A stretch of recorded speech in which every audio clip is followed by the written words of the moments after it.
ആദിപരാശക്തിയുടെ വിവിധ ഭാവങ്ങളെ ആരാധിക്കുന്ന 9 ദിവസങ്ങൾ. തിന്മയുടെ മേലുള്ള നന്മയുടെ വിജയത്തെ ആഘോഷിക്കുന്ന ഭക്തിനിർഭരമായ ദിനരാത്രങ്ങളാണ് നവരാത്രിയുടെ പ്രത്യേകത.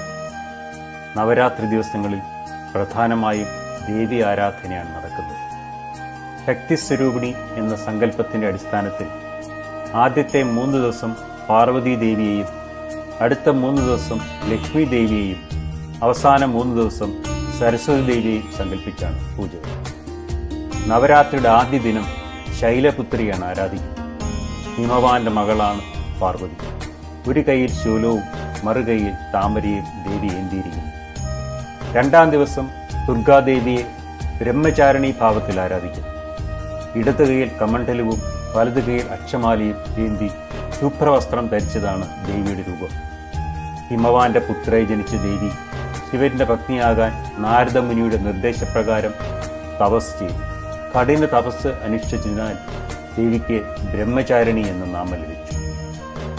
പാർവതിയുടെ ചന്ദ്രകണ്ഠാഭാവമാണ് 3-ാം ദിവസം ആരാധിക്കുന്നത്. നെറ്റിയിൽ ചന്ദ്രക്കലയുള്ളതിനാൽ ദേവി ചന്ദ്രകണ്ഠ എന്ന നാമത്തിൽ അറിയപ്പെടുന്നു. സിംഹവാഹിനിയായ ദേവിക്ക് 10 കൈകളുണ്ട്.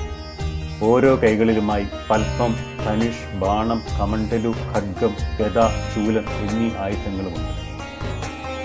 നവരാത്രി പാർവതിയുടെ കൂഷ്മാണ്ഡ ഭാവമാണ് 4-ാം ദിവസം ആരാധിക്കപ്പെടുന്നത്. സൂര്യദേവന്റെ ലോകത്തിൽ താമസിക്കുന്നവളാണ് കൂഷ്മാണ്ഡദേവി. പ്രപഞ്ചം സൃഷ്ടിച്ച ശക്തിയാണ് കൂഷ്മാണ്ഡദേവി. കൂഷ്മാണ്ഡദേവി അഷ്ടഭുജിയാണ്. 8 കൈകളുള്ളവളാണ്. 7 കൈകളിൽ യഥാക്രമം കമണ്ഡലു, വില്ല്, അസ്ത്രം, കമലം, അമൃതകുംഭം, ചക്രം, ഗദ ഇവ ധരിച്ചിട്ടുണ്ട്.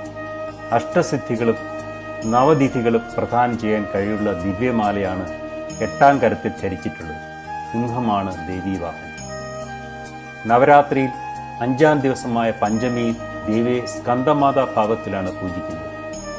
കുമാരൻ കാർത്തികേയന്റെ മാതാവായതിനാൽ ദേവി സ്കന്ദമാത എന്ന നാമത്തിൽ അറിയപ്പെടുന്നു.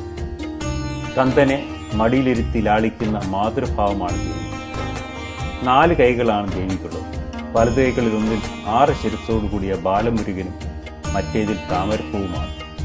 ഇടത് കൈകളിൽ വരമുദ്രയും താമരപ്പൂവും. സിംഹമാണ് വാഹനം. ദുർഗയുടെ 9 രൂപങ്ങളിൽ 6-ാമത്തേതാണ് കാർത്യായനി. നവരാത്രിയിലെ 6-ാം നാളാണ് ദേവിയെ കാർത്യായനി രൂപത്തിൽ ആരാധിക്കുന്നത്. സിംഹമാണ് കാർത്യായനി ദേവിയുടെ വാഹനം. 4 കൈകളുള്ള ദേവി ഖഡ്ഗവും പത്മവും കൈകളിൽ ഏന്തിയിരിക്കുന്നു. കഥൻ എന്ന മഹാഋഷിയുടെ പുത്രനായിരുന്നു കാത്യൻ. പുത്രന്മാർ ഇല്ലാതിരുന്ന അദ്ദേഹം ദുർഗാദേവിയെ പുത്രയെ ലഭിക്കുന്നതിന് മഹാതപം അനുഷ്ഠിച്ചു. കാത്യന്റെ പ്രാർത്ഥനയിൽ സംപ്രീതിയായ ദേവി കാത്യന്റെ പുത്രിയായി ജനിക്കുമെന്ന് അനുഗ്രഹിച്ചു. കാത്യന്റെ പുത്രിയായതിനാൽ ദേവിക്ക് കാർത്യായനി എന്ന നാമം ലഭിച്ചുവെന്നാണ് ഐതിഹ്യം. കാലരാത്രി എന്ന ദേവി അവതാരത്തെയാണ് നവരാത്രി 7-ാം ദിവസം ആരാധിക്കുന്നത്.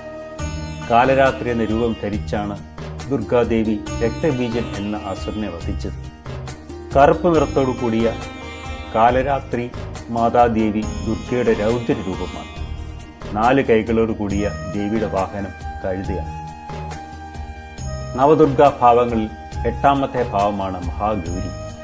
നവരാത്രിയിൽ 8-ാം ദിവസമായ അഷ്ടമിക്ക് ദുർഗാദേവിയെ മഹാഗൗരി ഭാവത്തിൽ ആരാധിക്കുന്നു.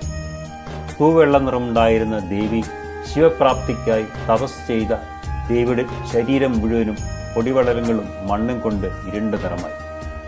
തപസ് പൂർണ്ണമായപ്പോൾ മഹാദേവൻ ഗംഗാജലം ഉപയോഗിച്ച് അവ നീക്കം ചെയ്തു.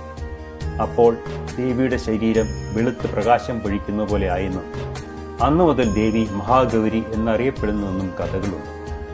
4 കൈകളുള്ള ദേവിയുടെ വാഹനം കാളയാണ്. ദേവിയുടെ 2 കരങ്ങളിലുമായി ശൂലവും ഡമരുവും ഉണ്ട്. നവരാത്രിയിൽ അവസാന ദിവസം സിദ്ധിദാത്രിയെ ആരാധിക്കുന്നു. ഭക്തർക്ക് സർവ്വസിദ്ധികളും പ്രദാനം ചെയ്യുന്നു. താമരപ്പൂവിൽ ഉപവിഷ്ടായ ദേവിക്ക് 4 കരങ്ങളാണുള്ളത്. ചക്രം, ഗദ, താമര എന്നിവ കൈകളിൽ ഏന്തിയിരിക്കുന്നു. കേരളത്തിൽ ഇത് വിജയദശമി ആഘോഷിക്കുന്നു. വീണാപാണിനിയായ ദേവിയെ വിദ്യാദേവതയെ സങ്കല്പിച്ച് അനേകം കുരുന്നുകൾ അക്ഷരമധുരം നുകരുന്ന ദിവസമാണ്. ഭാവങ്ങളും വിശ്വാസങ്ങളും വിവിധങ്ങളാണെങ്കിലും മനസ്സിനുള്ളിലെ അന്ധകാരത്തെ തുടച്ചു മാറ്റി വെളിച്ചത്തിലേക്ക് നയിക്കുക എന്ന ഉദാത്തവും പവിത്രവുമായ ലക്ഷ്യം മാത്രമാണ് ഈ ആരാധനാ രീതിയുടെ പിന്നിലുള്ളത്. അക്ഷരമെന്നാൽ ക്ഷരമില്ലാത്തത്, ഒരിക്കലും നശിക്കാത്തത് എന്നർത്ഥം. അതിനെ അറിവിൻ്റെ, ജ്ഞാനത്തിൻ്റെ പ്രതീകമായി സ്വീകരിച്ചുകൊണ്ട് കുരുന്നു നാവുകളിലേക്ക് പകർന്നു കൊടുക്കുന്ന പുണ്യമുഹൂർത്തം. പക്ഷേ ഇന്ന് ഈ ചടങ്ങിന് വാണിജ്യമുഖം കൈവന്നിരിക്കുന്നു. പലരുടെയും മത്സരവേദിയായി മാറിയിരിക്കുന്നു. ഔന്നത്യമുള്ള ഗുരുവര്യന്മാരാകണം തൻ്റെ കുഞ്ഞിന് അക്ഷരം പകർന്നു കൊടുക്കേണ്ടത് എന്ന് ഓരോരുത്തരും ചിന്തിക്കുന്നു. അതിൽ തെറ്റ് പറയാനും ആകില്ല. കൂട്ടത്തിൽ ഒരു കാര്യം മറന്നു പോകാതിരിക്കും. ഒരു കുഞ്ഞ് അറിവിൻ്റെ വീഥിയിലൂടെ നടന്നു മുന്നേറണമെന്ന് ഏറ്റവും കൂടുതൽ ആഗ്രഹിക്കുന്നത് ആ കുഞ്ഞിൻ്റെ മാതാപിതാക്കൾ തന്നെയല്ലേ? അങ്ങനെ നോക്കുകയാണെങ്കിൽ പവിത്രമെന്ന് സ്വയം ബോധ്യമുള്ള ഒരു സന്നിധിയിൽ വെച്ച് ആ കുഞ്ഞിൻ്റെ നാവിൽ ആദ്യാക്ഷരം കുറിക്കുന്നത് ജന്മം നൽകിയവർ തന്നെ ആകുന്നതല്ലേ കൂടുതൽ അഭികാമ്യം? നിർമ്മിത ബുദ്ധി അതിവേഗതയിൽ കടന്നു കയറി വരുമ്പോൾ കാലങ്ങളിലൂടെ കൈമാറി വന്ന രീതികൾക്ക് ഇനി എത്ര നാൾ അവശേഷിക്കുന്നുണ്ട് എന്നതും പ്രഹേളിക തന്നെ. അതിനു മുമ്പ് എല്ലാവർക്കും ഒരിക്കൽ കൂടി വിജയദശമി ആശംസകൾ.